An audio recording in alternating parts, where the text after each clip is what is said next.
tim Provinsi Banda Aceh akan ngajak kalian nge-explore apa aja sih yang ada di Aceh. Kira-kira ada apa aja ya? Untuk kali ini kita bakal ngebahas pakaian adatnya, rumah adatnya, dan masih banyak lagi loh. Sebelumnya kenalin Nanlen Syasha, Nanlen Fadilah, Nanlen Amirah, Nanlen Adit. Sebelum kita eksplor Aceh lebih dalam lagi, kita bahas dulu yuk peta provinsinya. Nah, Aceh itu adalah sebuah provinsi di Indonesia yang ibu kotanya terletak di Banda Aceh. Aceh terletak di ujung utara Pulau Sumatera dan merupakan provinsi paling barat di Indonesia. Nah, Aceh itu berdekatan dengan Teluk Benggala dan Laut Andaman di sebelah utara. Kemudian, bertepatan dengan Samudra Hindia di sebelah barat, lalu bertepatan dengan Selat Malaka di sebelah timur, dan bertepatan dengan Sumatera Utara di sebelah tenggara dan selatan. Luas dari Provinsi Aceh sendiri adalah 58.377 km persegi. Ya tahu nggak sih julukan untuk Provinsi Aceh ini apa? Kira-kira apa ya? Nah, julukannya itu Serambi Mekah atau Serambah Mekah. Kenapa Aceh dijuluki dengan Serambi Mekah? Karena Aceh dulunya merupakan tempat singgah untuk para umat muslim yang ingin menjalankan ibadah haji ke tanah suci. Dalam kitab Mustaqbal Salafin tuliskan bahwa Aceh merupakan Serambi Mekah. Banyaklah negeri yang di bawah angin dan di atas angin kita melihat. Di sana segala raja-raja yang besar-besar. Tiada seorang jua pun seperti perintah Majelis Dzulhijjah Tuhan kita ini. Sesungguhnya lah, negeri Aceh Darussalam ini Serambi Mekah Allah yang Maha Mulia. Menurut penulis kitab ini, Aceh dikenal dengan Serambi Mekah karena merupakan tempat istimewa. Oh, jadi begitu. Aceh kan ada sejarahnya nih. Yuk kita cari tahu tentang sejarah singkatnya. Daerah Aceh yang terletak di bagian paling barat gugusan Kepulauan Nusantara menduduki posisi strategis sebagai pintu gerbang lalu lintas perniagaan dan kebudayaan yang menghubungkan timur dan barat sejak berabad-abad lampau. Aceh sering disebut-sebut sebagai tempat persinggahan para pedagang Cina, Eropa, India, dan Arab, sehingga menjadikan daerah Aceh pertama masuknya budaya dan agama di Nusantara. Pada abad ke-7, para pedagang India memperkenalkan agama Hindu dan Buddha. Namun, peran Aceh menonjol sejalan dengan masuk dan berkembangnya agama Islam di daerah ini, yang diperkenalkan oleh pedagang Gujarat dan jajaran Arab menjelang abad ke-9. Menurut catatan sejarah, Aceh adalah tempat pertama masuknya agama Islam di Indonesia dan sebagai tempat timbulnya kerajaan Islam pertama di Indonesia, yaitu Perak dan Pasai. Kerajaan yang dibangun oleh Sultan Ali Mughayat Shah dengan ibu kotanya di Bandar Aceh Darussalam atau Banda Aceh sekarang, lambat laun bertambah luas wilayahnya yang meliputi sebagian besar pantai barat dan timur Sumatera hingga ke Semenanjung Malaka. Kita bakal ngebahas rumah adatnya, yaitu rumah Aceh. Rumah Aceh adalah sebuah rumah panggung dengan bentuk persegi panjang yang terbagi menjadi 3 bagian dengan 1 bagian tambahan, yaitu 3 bagiannya adalah serambi depan, serambi tengah, dan serambi belakang, serta bagian tambahan yaitu rumah dapur. Di serambi depan terdapat tangga yang memiliki tinggi 2,5 meter sampai 3 meter.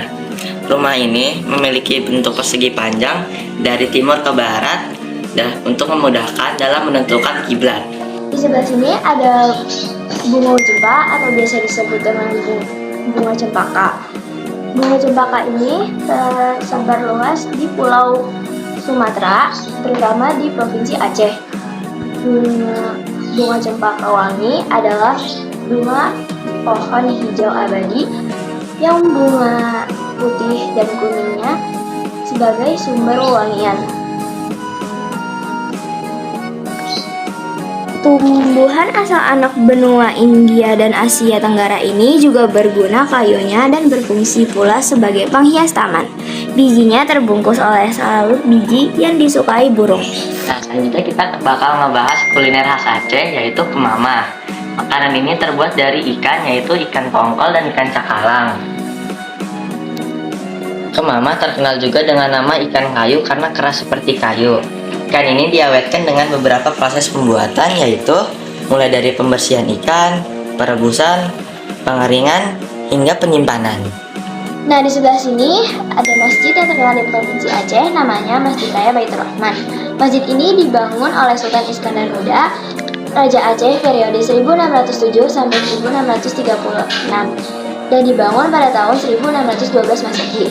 Dalam sejarahnya, masjid ini pernah dibakar Belanda pada 10 April 1873. Tetapi dapat selamat ketika diterjang dahsyatnya tsunami 2004.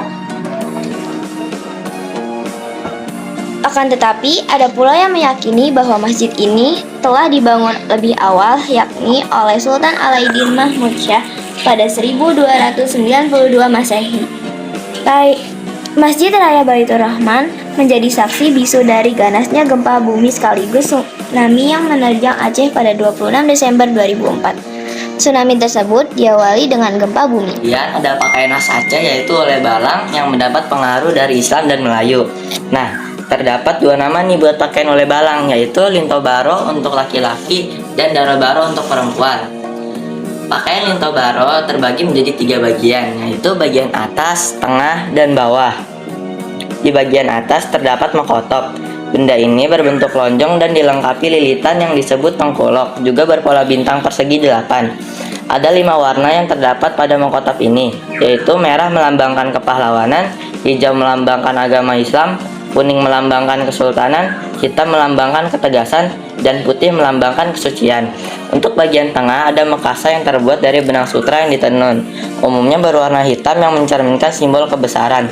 Lalu di bagian bawah ada silewe yang dikenal dengan celana cekak musang laki-laki. Silewe adalah celana panjang dengan warna hitam yang terbuat dari kain katun yang ditenun dan terdapat pola dari benang emas di bawahnya. Selain itu, linto baro juga disertai dengan senjata rencong. Rencong adalah senjata yang menyerupai huruf L dan kepalanya terbuat dari emas atau perak. Senjata ini dahulu dipakai oleh para sultan dan pembesar. Rakyat biasa juga memakainya, namun kepalanya terbuat dari tanduk hewan. Mata belati rencong terbuat dari perak dan besi berwarna putih. Sedangkan untuk daro baro berbeda dengan linto baro yang didominasi dengan warna hitam. Daro baro justru didominasi dengan beragam warna. Untuk bajunya bernama baju kurung yang terbuat dari tenunan benang sutra dengan motif dari benang emas. Penggunaannya juga dilengkapi sarung songket yang berfungsi untuk menutup pinggul wanita. Diikat dengan tali pinggang yang bernama talo kileng patasi kurang. Lalu pada bagian leher terdapat perhiasan yang bernama bohdokma. Untuk celana adalah cekek musang yang bermodel melebar ke bawah, berwarna cerah menyesuaikan baju kurung yang dikenakan, juga dilapisi dengan sarung tenun yang sepanjang lutut. Lalu terdapat hiasan di pergelangan kaki celana ini yang berbentuk sulaman dari benang emas. Di daro baro juga terdapat perhiasan yang bernama patondo, yaitu berbentuk mahkota, subang atau anting-anting, dan tako biangmai yang berupa kalung. Selanjutnya ada beberapa pahlawan yang berasal dari Aceh. Yang pertama ada Tengku Cik Ditiro Muhammad Saman. Dia adalah putra dari Tengku Syekh Ubaidillah, sedangkan ibunya bernama Siti Aisyah, putri Tengku Syekh Abdus Salam Mudatiro. Dia lahir pada 1 Januari 1836, bertepatan dengan 1251 Hijriah di Dayah, Jerueng, Kenegerian Cumbok Lamlo, Tiro, daerah Pidi, Aceh. Kedua, ada Cutnyak Mutia yang lahir pada 15 Februari 1870 dan wafat pada 24 Oktober 1910. Dia adalah pahlawan nasional Indonesia dari daerah Aceh. Dia dimakamkan di Alukuring, Aceh. Tiga, ada Cut Nyakdin yang lahir di Lampadang, Kerajaan Aceh 1848, kemudian wafat di Sumedang, Jawa Barat pada tanggal 6 November 1908. Dimakamkan di Gunung Puyuh, Sumedang. Dia adalah seorang pahlawan nasional Indonesia dari Aceh yang berjuang melawan Belanda pada masa Perang Aceh. Yang keempat ada Sultan Iskandar Muda yang lahir di Banda Aceh pada tahun 1593. Ayahnya adalah keturunan dari Raja Mahkota Alam, sedangkan ibunya keturunan dari Raja Darul Kamal. Berikut adalah percakapan menggunakan bahasa Aceh. Assalamualaikum. Waalaikumsalam. Mahaba kata? Alhamdulillah, habadut. Sanan kata? Nanun Amirah.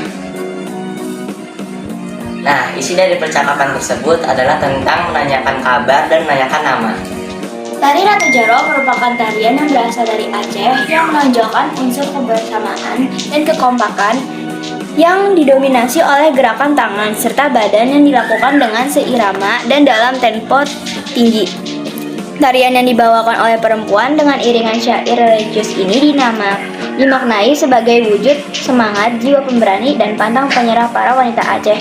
Penari perempuan Ratu Jaro minimal berjumlah 9 atau 10 orang dan tidak ada batas maksimalnya. Berikut ini cuplikan dari tarian Ratu Jaro.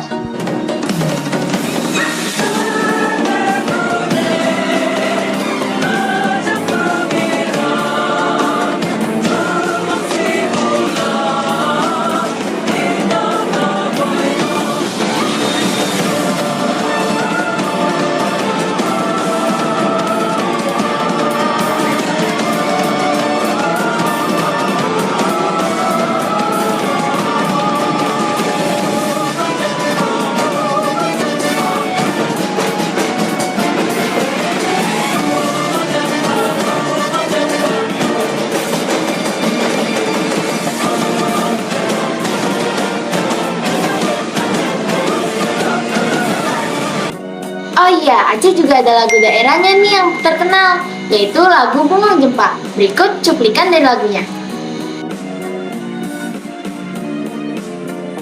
Bunga jempa menjadi Aceh. Bunga telebe indah lagoina. Bunga jempa menjadi Aceh. Bunga telebe indah lagoina. Putih kunai mencampur merah, bunga siula indah lagoina. Kali ini pembahasan kita cukup sampai di sini saja ya. Semoga apa yang kami sampaikan hari ini bermanfaat untuk kalian semua ya. Melihat adik duduk di kursi, sendiri tidak ada yang menemani. Sekian penjelasan dari kami, kini kami pamit undur diri. Wassalamualaikum.